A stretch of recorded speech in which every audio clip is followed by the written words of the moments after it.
Hiring a bad CMO is one of the most expensive mistakes that you can make. The wrong hire, they can burn through cash, time, and your trust. And when marketing fails, everyone on your team, in your company, questions if marketing is even working. The right hire, they do not just run campaigns, they build a revenue engine that drives growth at scale. But here's the problem. Most CEOs, board members, consultants, executives do not know how to hire the right CMO. They pick the wrong person, or they expect results too soon, or they hire before they are even ready. Let me repeat that. They hire before they're even ready. Today, I'm going to give you the exact process to get this hiring process right, this person right. I'm Peter Murphy-Lewis, founder of Strategic Pete. I've spent years helping companies fix marketing disasters, scale their revenue, and hire the right leadership, especially the marketing leadership. By the end of this video, you will know the following. 1, if you actually need a CMO right now, or if you're too early. 2, the exact hiring process used by top companies in achieving this. 3, how to spot a great CMO and avoid the wrong one. And 4, lastly, what happens after you make the right hire? What does that onboarding and success tracking process look like? So let's get into it. 1, do you actually need a CMO? I would say most companies hire CMOs too early. A true CMO is not a marketing manager. They're not a growth hacker. They're not a campaign specialist. They are a high-level executive responsible for strategy and impacting revenue from the marketing point of view. So before you hire this person, ask yourself, is my company at the right stage for a CMO? Okay, I'm going to break this down into 3 main stages. We'll call it early stage growth, scaling up, and enterprise. Okay, and I'm going to talk to you about where you may or may not need them. Okay, early stage growth, above 1 million, somewhere around 5 to 10, you can decide where you're going to decide that change. You may need a VP of marketing or a director of marketing or a marketing manager if you mainly need just execution. If you need someone to build up the foundation or oversee some strategy, in my opinion, you should consider a fractional chief marketing officer. Okay? It means they're going to do a little bit of execution or oversee your team doing execution and build up the foundation, the strategy. Second level, scaling up. Yes, above 10 million, you definitely need a full-time CMO. Their job here is building teams, scaling operations, and optimizing marketing channels. Above that, enterprise growth, this is where you need a high-level executive, a high-level CMO. This person is going to be reporting to the board, right? They manage large budgets, multi-channel strategies, and brand positioning at scale. So let me repeat real quick. At the first 2 levels, you might need a fractional person. This person can still help with strategy. They can still oversee the other agencies that you are outsourcing and even your contract team. The last one, you definitely need a CMO. So the biggest mistake here is hiring a CMO before your company is even ready for one. Okay, if your CEO or you and your sales team are still heavily involved in marketing, you might need a VP of marketing before you hire a full-time CMO. Now let's talk about how you define their role and set expectations. You need to do this before you even start looking at candidates. Okay, decide what success looks like. Ask yourself, 1, what is the number 1 marketing challenge that we need to solve as a team, that this person needs to solve? 2, what impact on revenue do we expect within 6 to 12 months? Lastly, how will we measure the success of this CMO if it's not straight up revenue? Okay. If your biggest this is an example. If your biggest problem is customer acquisition, hire a CMO with deep expertise in demand generation and paid media. Okay. Here's a red flag. If a CMO talks about brand storytelling, but doesn't know how to line that up with pipeline or revenue or your go-to-market strategy, okay, they're not the right hire. There are different types of CMOs, right? So you need to define the success before you figure out who you're going to go get. Step 3, what to look for in the CMO candidate. A great CMO has to be more than a marketer. Okay, that's why they're called Chief Marketing Officer. They're more than a marketer. They must be a business leader. Okay, there are 4 critical skills, and then I'm going to throw in a couple at the end that I think are important from my experience as well. The 4 critical that I think everyone must agree on, they have to be good at business strategy alignment. They know how to connect their marketing with revenue growth and executive priorities. They have to be good at psychology and positioning. This means that they need to understand your customer, your client. If they don't know why your client buys, they cannot lead your marketing. Third, they have to be good at technology or data mastery. Okay. They must understand, doesn't mean that they have to execute. They must understand marketing automation, analytics, and AI-driven insights. Doesn't mean that they can't hire someone to do it for them. They need to be understand it. 4 is team leadership and execution. They should be able to recruit, mentor, and build a marketing team, and this team needs to be high performance. Okay, so think about those 4 elements.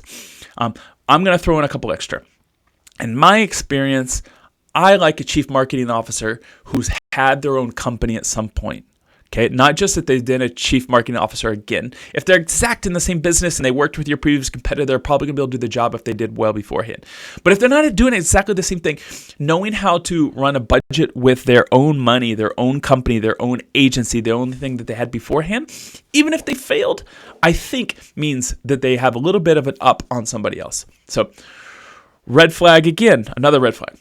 If they've only managed big budgets, but they've never built a team from scratch, they might not be able to scale your company. So think right then what you need from them. If you need them to build a team, but you don't need them to, you don't need them to focus on paid media because you already have an internal expert, then think about that side of the CMO work. Okay. So here's a pro tip, and I think this has to do with what I said beforehand about them having had their own company beforehand. Industry experience is not always a must. If you're disrupting a market, a CMO from another industry might bring in fresh insights.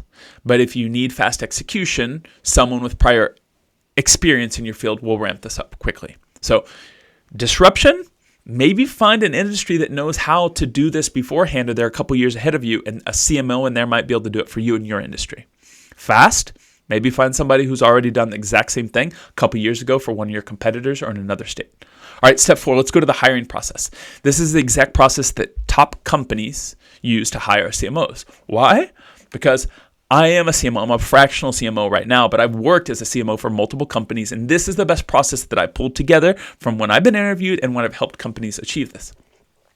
Build your candidate profile. Before looking at resumes, you need to go through the skills and the expertise needed, growth, brand, scaling, that you're going to need. The key business outcomes that you expect them to deliver, how you want them to report to leadership and integrate with sales. If you skip this process, in my opinion, you'll waste time interviewing the wrong people. Okay. But second one, source high quality candidates. You got to figure out where you're going to find these elite CMOs. I like LinkedIn outreach because you can find right away publicly what they're doing, what they talk about. Executive search firms are good places to start for specializing in marketing leadership. And obviously referrals from investors or top executives, people that are already inside of your business community. Red flag, avoid job boards. In my opinion, great CMOs are not applying for jobs. Let me repeat. Great CMOs are not applying for jobs. You're going to get marketing directors, you're going to get VP of marketing who are going to be applying for these, but real CMOs are moving around like coaches in the NFL. There's only a few people who are going to be great in your industry and do it. So ask around, pay attention on LinkedIn, and then reach out to that person and say, hey, you don't have to apply here. Can we have a 15-minute chat? Can we have a 30-minute chat type of thing? Let's talk about the process. This is number 3. Okay, how to spot the right person when you have them in front of you. During the interviews, you need to focus on real experience and business impact. Ask yourself, tell me a time when you directly impacted revenue. Tell me about how you approached growth. What was the strategy? What was the outcome? Ask them, if we gave you $1 million budget, how would you allocate this in the first 90 days? Obviously, take into account that they don't understand your business 100%, but the way that they approach that question will give you an idea on how they approach strategy and growth. You can ask them another good question: what marketing strategy do you believe in is what most CMOs get wrong? This is probably my favorite question. I really, really like this. Okay, so think about how they're going against the tide. Great CMOs are going to be talking about growth. I would say that weak CMOs are going to be talking about marketing tactics. So think about this when you are going to hire them in the hiring process, how you're going to hire them. These are the questions. Red flag is that they can't answer in clear strategic language. They're probably not a strong hire. No, let me erase that. They are not a strong hire. Step 5, onboarding and success metrics. Once you hire your CMO, you cannot just hope they succeed. You have to set them up for success. You have to be present. So line up a clear 90-day plan, giving them expectations, milestones, and early wins. Align this with sales team and you if you're the CEO. Ensure that they work closely with anyone in the revenue driving team. Set up measurable KPIs. This does not mean just brand awareness. Okay, this means pipeline growth, customer acquisition, retention. Marketing without metrics is a cost center. You've probably felt this expensively beforehand. So make sure your CMO owns revenue impact. All right, let's wrap this up. So my final thoughts. The number one hiring mistakes to avoid are: do not hire too early before you need this person. Don't forget to define what success looks like before you interview them. Be sure that you hire based on experiences, okay? On experiences, not resumes, okay? Don't forget to align the CMO, once you've hired them, with your strategy. If you're still unsure, drop a comment below and I'll figure out how to help you out. I'm doing webinars and videos around my experience in this on YouTube, on LinkedIn. Subscribe for more executive insights on leadership and business growth. And if you need direct help, you can reach out for consulting or some fractional CMO solutions, either me or somebody else that I know. Hiring the right CMO is not just a marketing decision. It is a business growth decision. You can do it. Go out and get it. Thank you for watching.